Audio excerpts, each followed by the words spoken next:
Good afternoon, my turtle ducks. Thank you so much for joining me.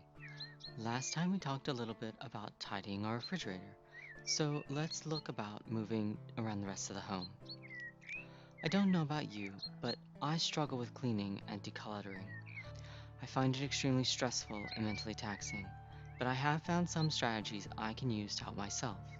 I hope you'll find them useful too. First, I start by determining what is just trash. Sometimes this is obvious. Empty packages or wrappers, empty cans or bottles. Sometimes it takes a bit more investigation, such as a pile of mail or stacks of papers. If it looks important or I'm uncertain, I stack it neatly and set it to one side. I try to keep all the piles together so that even if there is still a lot that needs to be sorted, it can all at least be collected into one place. Next, I look for use and enjoyment. Is it something I use frequently or frequently during a season? Is it something I enjoy even if I don't use it frequently? I enjoy the luxury of a small tea set collection and rotating china. So while I only use each china set for approximately 4 months out of the year, I do use them nearly every day within their season. The tea sets I use less frequently, tending to favor a single teapot for long stretches, but they all bring me joy. On the other hand, bits of stationery I am unlikely to use for anything, pens that do not work well for left-handed people, and frequently occurring gifts of scented candles, which I typically do not care for, are often quick to be removed. A good rule of thumb that I use is if this was damaged or in other ways made unusable, would I replace it? When it comes to clothes, I have an extremely difficult time relinquishing any article I have acquired, even when I rarely wear it. So here is what I do. I have a summer autumn wardrobe and a winter spring wardrobe.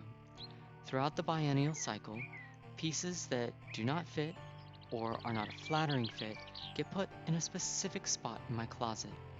If I cannot enjoy them as I would like by the end of their turn, I package them up to be donated. If a piece comes apart or is too badly damaged or stained to be repaired, it is either moved to the sewing pile to be used as fabric, or if there's simply not enough of it to bother, it is discarded. Some of my older pieces that are too damaged to continue being used, but I love the fit of, have been used to make patterns. One of the things that triggers my freeze up while cleaning is something lacking a place or lacking enough space to put it in a place. I am working on this myself, but it is definitely something I struggle with.